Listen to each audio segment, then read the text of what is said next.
नमस्कार, स्वागत है आपका। शुरुआत करते हैं बड़ी खबर के साथ। चुनाव आयोग की आज प्रेस कॉन्फ्रेंस होनी है। दोपहर 3:30 बजे चुनाव आयोग की प्रेस कॉन्फ्रेंस होगी। महाराष्ट्र और झारखंड चुनाव की तारीखों का ऐलान होगा। यूपी उपचुनाव के लिए भी तारीखों का ऐलान हो सकता है। यूपी में 10 सीटों पर उपचुनाव होना है और ऐसे में चुनाव आयोग की प्रेस कॉन्फ्रेंस पर हर किसी की निगाह है। आज 3:30 बजे चुनाव आयोग की प्रेस कॉन्फ्रेंस होगी और उसमें महाराष्ट्र और झारखंड चुनाव की तारीखों का ऐलान होगा। बहुत संभव है कि उत्तर प्रदेश की 10 सीटों के लिए उपचुनाव की तारीखों का ऐलान भी हो जाए। उत्तर प्रदेश में विधानसभा उपचुनाव की तारीखों की घोषणा आज होनी है। चुनाव आयोग आज झारखंड और महाराष्ट्र में विधानसभा चुनाव की तारीखों का ऐलान करेगा। झारखंड में 81 सीटों पर 2 या 3 चरणों में चुनाव हो सकते हैं। महाराष्ट्र विधानसभा का कार्यकाल 26 नवंबर को समाप्त हो रहा है। ऐसे में पूरी संभावना है कि इससे पहले या दिसंबर के पहले सप्ताह तक महाराष्ट्र और झारखंड में चुनाव करवाए जाएंगे। इसके साथ ही कई राज्यों के 45 विधानसभा सीटों पर उपचुनाव की तारीखों का ऐलान भी आज हो सकता है। इसमें उत्तर प्रदेश की 10 सीटों पर उपचुनाव शामिल है।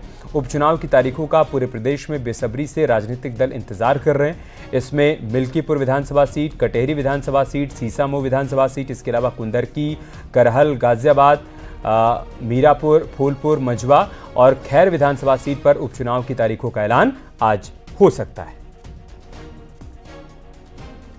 तो यूपी में 10 सीट पर उपचुनाव होने वाले हैं। उन सीटों के नाम भी हम आपको बता रहे हैं और इन सब के बीच राजनीतिक दलों की तरफ से तैयारियां भी अंतिम दौर में चल रही हैं। बैठकों का दौर चल रहा है। प्रत्याशियों के नाम भी करीब करीब तय कर लिए गए हैं। गठबंधन साथियों से भी बातचीत चल रही है। अब इंतजार हर राजनीतिक दल को चुनाव आयोग की प्रेस कॉन्फ्रेंस का है और इस बात का है कि चुनाव आयोग आज तारीखों का ऐलान कर दे। कानपुर की सीसामऊ सीट, प्रयागराज के फूलपुर, मैनपुरी की करहल, मिर्जापुर की मझवा, अयोध्या की मिल्कीपुर सीट, अंबेडकर नगर की कटेहरी सीट है, गाजियाबाद सदर, अलीगढ़ की खैर, मुरादाबाद की कुंदरकी और मुजफ्फरनगर की मीरापुर सीट है जिस पर चुनाव होना है। बीजेपी अपने गठबंधन साथियों के साथ भी बातचीत कर चुकी है। चर्चा ये है कि मीरापुर सीट आरएलडी के लिए बीजेपी छोड़ सकती है। इसके अलावा एक सीट पर निषाद पार्टी का प्रत्याशी बीजेपी के सिंबल पर उतर सकता है, लेकिन ये सब कुछ तब आगे स्पष्ट होगा जब आज चुनाव आयोग की तरफ से तारीखों का ऐलान कर दिया जाएगा।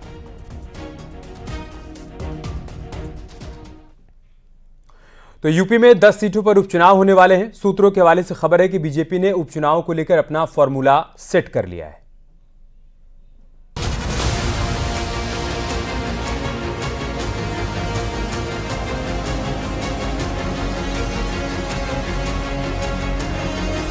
दिल्ली में बीजेपी की हाई लेवल मीटिंग के बाद बीजेपी ने उपचुनाव को लेकर प्रत्याशी चयन का फॉर्मूला सेट कर लिया है। सूत्रों के हवाले से खबर है कि दिल्ली में हुई हाई लेवल मीटिंग में 8 सीट्स पर बीजेपी ने प्रत्याशियों के नाम फाइनल कर लिए हैं। वहीं एक सीट मझवा पर निषाद पार्टी का प्रत्याशी बीजेपी के सिंबल पर उतारा जा सकता है, जबकि मीरापुर सीट आरएलडी के लिए छोड़ी गई। यूपी में उपचुनाव की 10 सीटों को लेकर सभी राजनीतिक दल तैयारियों में जुटे हुए हैं। भारतीय जनता पार्टी की एक हाई लेवल बैठक हुई और उसमें सीधे तौर पर तय किया गया है कि उत्तर प्रदेश में भारतीय जनता पार्टी 9 सीटों पर चुनाव लड़ेगी। एक सीट आरएलडी को मीरापुर की दी जानी है।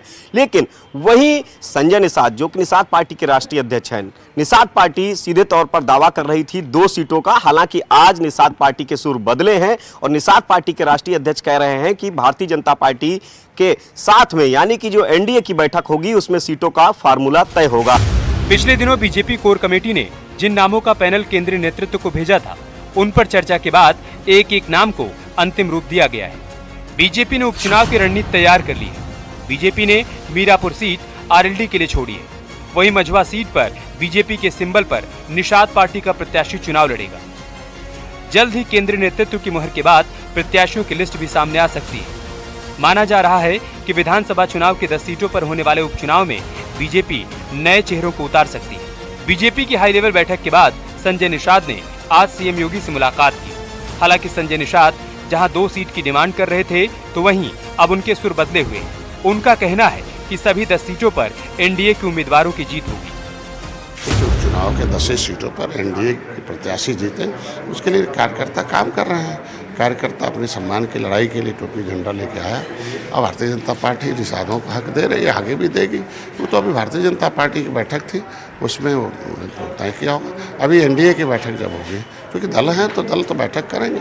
अब एनडीए में हम नेतृत्व से बात करेंगे, उत्तर प्रदेश में दिल्ली नेतृत्व से बात करेंगे और निश्चित रूप से अच्छे होंगे। समाजवादी पार्टी ने भी अपनी चुनावी तैयारियों का जिक्र किया। और सभी 10 सीटों पर इंडिया गठबंधन की जीत का दावा किया। वहीं बीजेपी का कहना है कि उपचुनाव में उन्हें जनता का आशीर्वाद मिलेगा, क्योंकि इंडिया गठबंधन की सच्चाई अब जनता के सामने आ चुकी है। सभी 10 सीट बीजेपी के खाते में आने वाली है। चुनाव अच्छा रहेगा। समाजवादी पार्टी मजबूती से उतर रही है, लड़ेगी और आप देखिएगा सबसे अधिक सीट हम जीतेंगे। जो आप लोग लगातार शक शुबा व्यक्त करते रहे वोटर लिस्ट से लेकर तमाम चीजों को लेकर के, क्या सपा अब जो सही है काट निकाल रहे हैं, जो है उसी पे हम अपना खोज रहे हैं। हम अपनी कतार और जमात कैसे मजबूत करेंगे। जिस तरीके से जन कल्याणकारी योजनाओं का लाभ जन जन तक पहुंचा है, जिस तरीके से कानून व्यवस्था सुदृढ़ हुई है और जिस तरीके से लोगों का विश्वास भारतीय जनता पार्टी पर निरंतर बढ़ता गया है, उसको लेके मैं 100% कह सकता हूं कि 10 की 10 सीटों में से 10 की 10 सीट भाजपा जीतेगी और निश्चित ही एक मुकाम पर भारतीय जनता पार्टी प्रदेश में आगे काम करेगी। बीजेपी सभी 10 विधानसभा सीटों के लिए अलग रणनीति के साथ चुनावी मैदान में उतरने की तैयारी में है। इन 10 विधानसभा सीटों पर महज 3 सीटों पर यूपी चुनाव 2022 के दौरान बीजेपी को जीत मिली थी। वहीं एक सीट गठबंधन के सहयोगी निषाद पार्टी और एक सीट लोकसभा चुनाव के दौरान गठबंधन से जुड़े राष्ट्रीय लोकदल की है। बाकी बची 5 सीटों पर एसपी का कब्जा है। एसपी अपने पाले की सीटों पर फिर से कब्जा कर एनडीए कोटे की सीटों पर नजर गड़ाए हुए है। हरियाणा की जीत ने यूपी में भी बीजेपी कार्यकर्ताओं को बड़ा बूस्ट दिया है। पार्टी अब हरियाणा वाली रणनीति को प्रदेश के चुनावी मैदान में आजमाती हुई दिखाई दे रही है। बीजेपी के तमाम नेता अपने पक्ष में माहौल बनाने की कोशिश कर रहे हैं। सीएम योगी और उनकी टीम सभी सीटों पर कमल खिलाने की कोशिश में दिखाई दे रही है। ऐसे में उम्मीदवारों के नाम का ऐलान काफी सोच समझकर किए जाने की बात कही जा रही है। भारतीय जनता पार्टी ने जो प्रत्याशी चयन की प्रक्रिया है वो लगभग पूरी कर ली है और उस पर दिल्ली में मंथन हो गया है। अब दिल्ली में एक बड़ी बैठक दूसरी होनी है, उसके बाद प्रत्याशियों की सूची जल्द ही भारतीय जनता पार्टी की सामने आएगी। कैमरामैन रवि के साथ संकेत मिश्रा, न्यूज़ 18 लखनऊ। इधर मुख्यमंत्री योगी आदित्यनाथ ने बहराइच हिंसा में मारे गए युवक के परिजनों से मुलाकात की और उन्हें मदद का आश्वासन दिया। पीड़ित परिजनों ने मुख्यमंत्री योगी के सामने अपनी मांगे रखी हैं, न्याय की मांग की है। दुख की इस घड़ी में यूपी सरकार पूरी संवेदनशीलता और प्रतिबद्धता से पीड़ित परिवार के साथ खड़ी है। सीएम योगी ने आश्वासन दिया कि परिवार को न्याय मिलेगा। सीएम ने कहा कि सरकार की प्राथमिकता है इस घोर निंदनीय और अक्षम्य घटना के दोषियों को किसी भी कीमत पर बख्शा नहीं जाएगा। सीएम से मुलाकात के दौरान परिवार के साथ महसी के भाजपा विधायक सुरेश्वर सिंह भी मौजूद थे।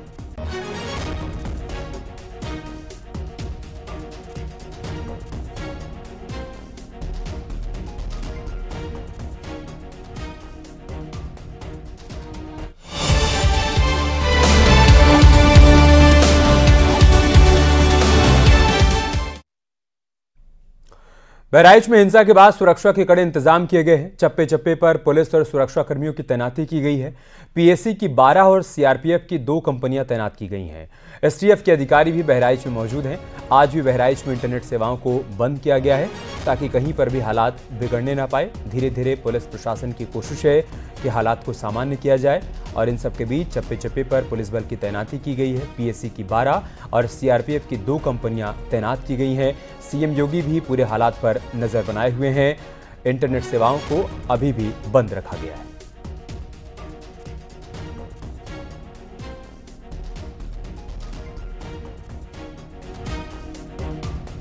और बहराइच की घटना पर मायावती का बयान आया है। बहराइच की घटना चिंताजनक है, जिम्मेदारी निभाते तो घटना नहीं होती, ये कहा है मायावती ने। शांति व्यवस्था सरकार की जिम्मेदारी है, हर हाल में अमन चैन सुनिश्चित करें। मायावती की तरफ से तमाम बातें कही गई हैं। बहराइच की घटना को लेकर बीएसपी प्रमुख मायावती का भी बयान सामने आया है। उन्होंने कहा है कि बहराइच की घटना चिंताजनक है, जिम्मेदारी निभाते तो घटना नहीं होती, शांति व्यवस्था सरकार की जिम्मेदारी है।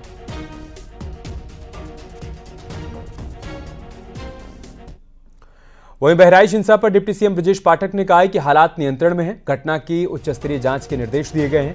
समाजवादी पार्टी पर निशाना साधते हुए उन्होंने कहा कि दंगा फसाद समाजवादी पार्टी के डीएनए में है। हमारी प्रतिबद्धता राज्य में कानून व्यवस्था बनाए रखने की।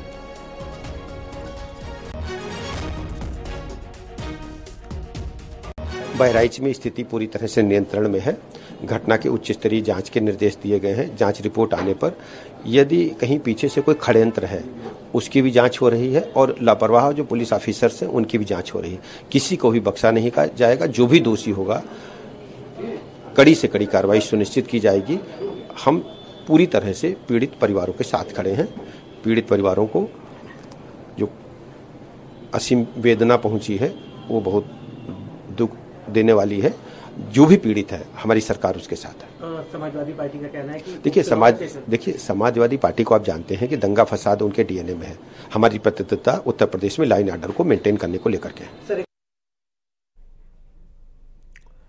बहराइच में बवाल के बाद सीएम योगी का कड़ा एक्शन जारी है। सीएम योगी ने साफ कह दिया है कि माहौल बिगाड़ने वाले बख्शे नहीं जाएंगे।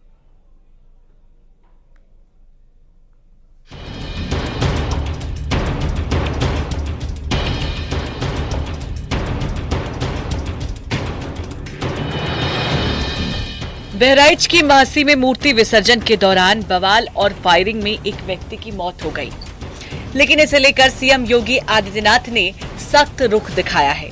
उन्होंने कहा है कि बवालियों को किसी हाल में बख्शा नहीं जाएगा। सुरक्षा की गारंटी सभी को है, लेकिन दंगाइयों और जिनकी लापरवाही के कारण घटना हुई उनकी पहचान कर उनके खिलाफ सख्त कार्रवाई करने के निर्देश दिए गए हैं। बहराइच में कल मूर्ति विसर्जन के दौरान दो समुदायों के बीच सांप्रदायिक तनाव और हिंसा की घटना हुई थी। प्रतिमा विसर्जन के जुलूस पर जमकर पत्थरबाजी की गई, जिसके बाद गुस्साई भीड़ ने हंगामा मचा दिया। घटना के दौरान फायरिंग होने की बात भी सामने आई, जिसमें एक व्यक्ति की मौत हो गई।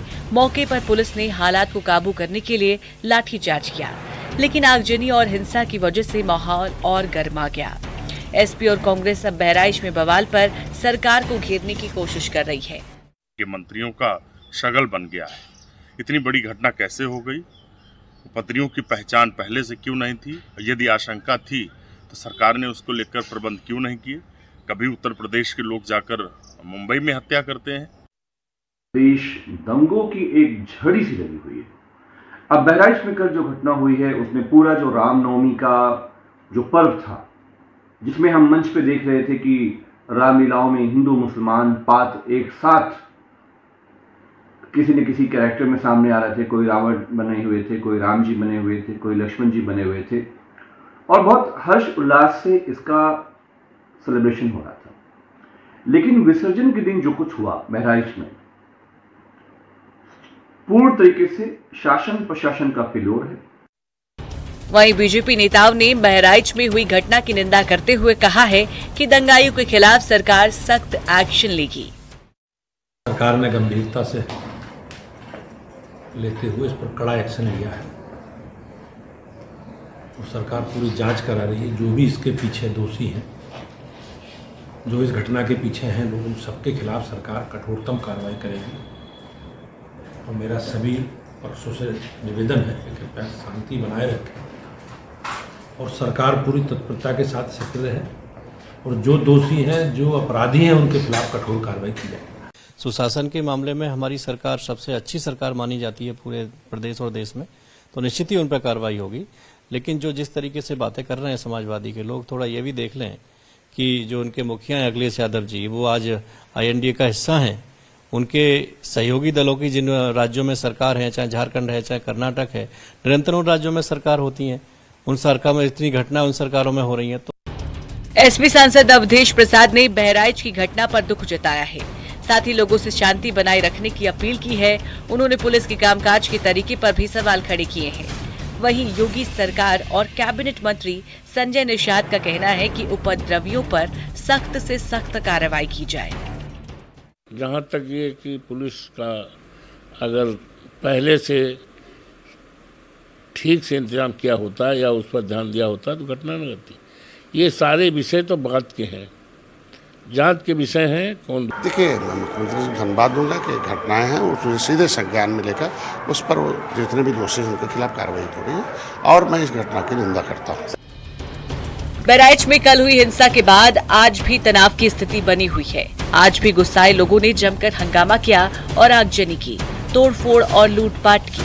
पहले परिजनों ने मृतक का अंतिम संस्कार करने से मना कर दिया था, लेकिन जिला प्रशासन और बीजेपी विधायक के समझाने पर युवक का अंतिम संस्कार किया गया।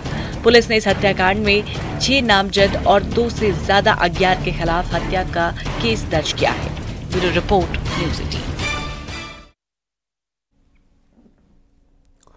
बहराइच बवाल को लेकर कांग्रेस सांसद इमरान मसूद ने सवाल उठाए। इमरान मसूद का कहना है कि यूपी में कानून व्यवस्था फेल हो चुकी है। वहीं यूपी कांग्रेस के अध्यक्ष अजय राय का कहना है कि लखनऊ हो या फिर बनारस, कन्नौज हो या बहराइच, सभी जगहों पर बीजेपी दंगे करवा रही है। पूरा आज मार्केट जलाया गया, अस्पताल जलाया गया, शोरूम जलाया गया, तो ये खुलेआम दंगा नहीं हो रहा तो और क्या हो रहा है? कानून व्यवस्था की धज्जियां उड़ तो रही है पूरी। अभी बहराइच के अंदर दंगा करा रहे हैं, तो ये पूरी तरीके से भाजपा के लोग उसमें शामिल हैं और भाजपा के जंगल राज कायम है इस सरकार।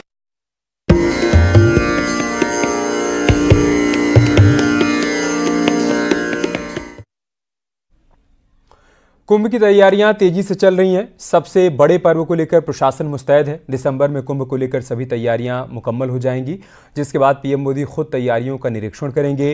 कैसी है प्रशासन की तैयारी, एक रिपोर्ट के जरिए आपको दिखाते हैं।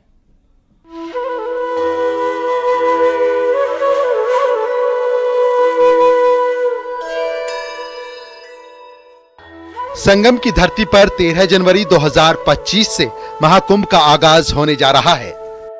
संगम की धरती पर आयोजित होने वाले विश्व के सबसे बड़े धार्मिक और आध्यात्मिक मेले महाकुंभ 2025 को लेकर योगी सरकार युद्ध स्तर पर तैयारियों में जुटी है।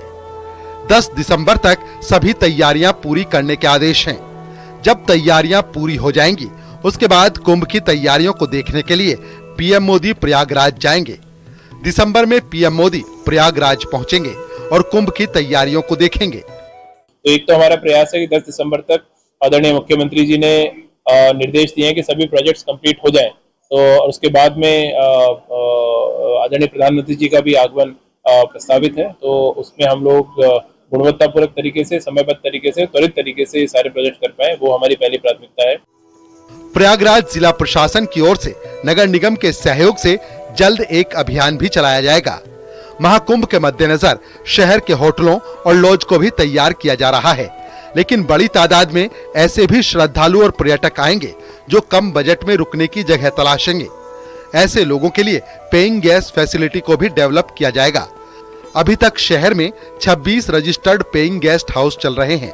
डीएम ने शहर के नागरिकों से अपील की है कि जिनके पास घर में 2 से 5 कमरे हैं और कुंभ के दौरान वो उन्हें पेइंग गेस्ट के रूप में इस्तेमाल करना चाहते हैं, वो पेइंग गेस्ट हाउस बना सकते हैं।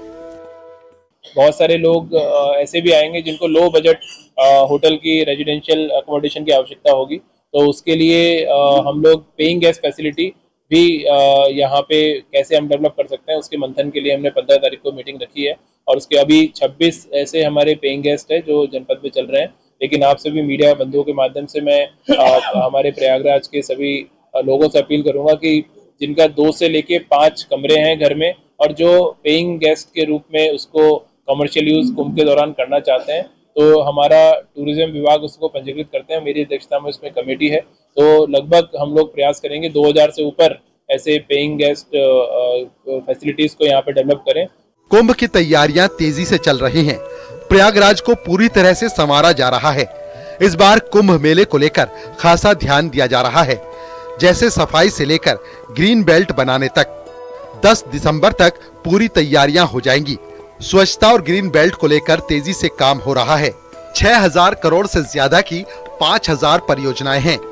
इन सारी व्यवस्थाओं के लिए प्रशासन पूरी तैयारी के साथ आगे बढ़ रहा है। क्राउड मैनेजमेंट से निपटने के लिए भी प्रशासन तैयारी कर रहा है। प्रयागराज से सर्वेश दुबे की रिपोर्ट।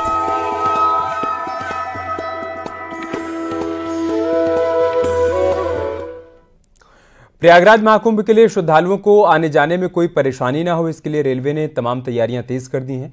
ट्रेनों के संचालन से लेकर क्राउड मैनेजमेंट के लिए एआई तकनीक का भी इस्तेमाल किया जा रहा है। एक रिपोर्ट के जरिए हम आपको रेलवे की तैयारियां दिखाते हैं।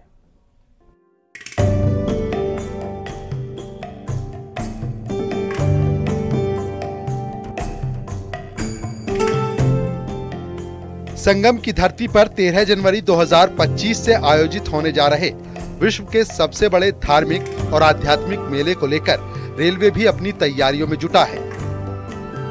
रेलवे ने महाकुंभ के दौरान 900 से ज्यादा ट्रेनें चलाने की तैयारी की है। राज्य सरकार के सहयोग से AI तकनीक के जरिए क्राउड मैनेजमेंट भी किया जाएगा। रेलवे ने पहली बार महाकुंभ के लिए टोल फ्री नंबर 18004199 भी जारी किया है। ये नंबर 1 नवंबर से एक्टिवेट हो जाएगा। महाकुंभ के दौरान तीनों जोन नॉर्थ सेंट्रल रेलवे, उत्तर रेलवे और पूर्वोत्तर रेलवे के अंतर्गत आने वाले 9 स्टेशनों से ट्रेनों का संचालन किया जाएगा। टोल फ्री नंबर जारी किया गया, वो इस दृष्टिकोण से जारी किया गया है कि जो आने वाले श्रद्धालु हैं वो पहले से ही वेल इन्फॉर्म्ड रहें। आज की प्रेस वार्ता भी इसी की किक स्टार्ट वार्ता थी, जिससे कि आप लोगों के माध्यम से हम जनता तक अपनी बात पहुंचा सकें। और इस बार जो है बहुत ही विशेष और बेहद रूप से तैयारियां की गई हैं। रेलवे ने जो प्रयागराज मंडल की ही मैं बात नहीं करूंगा, क्योंकि हम लोग कोऑर्डिनेटर हैं फॉर ऑल दी 3 डिविजन्स, तो हम पूरी भारतीय रेल के विषय में बात करेंगे। भारतीय रेल ने बहुत बेहद तैयारियां की हैं। सभी स्टेशनों पर यात्री सुविधाओं का इजाफा किया गया है। वेटिंग रूम और वेटिंग हॉल, प्रयागराज जंक्शन पर स्लीपिंग पॉड्स और अन्य स्टेशनों पर रिटायरिंग रूम, डोरमेट्री और एग्जीक्यूटिव लाउंज की व्यवस्था की गई है। बुजुर्ग और दिव्यांग जनों के लिए बैटरी चालित कारें और व्हील चेयर का इंतजाम किया गया है। रेलवे स्टेशन के बाहर सार्वजनिक परिवहन और खान पान की सुविधा के लिए काउंटर भी खोले जा रहे हैं।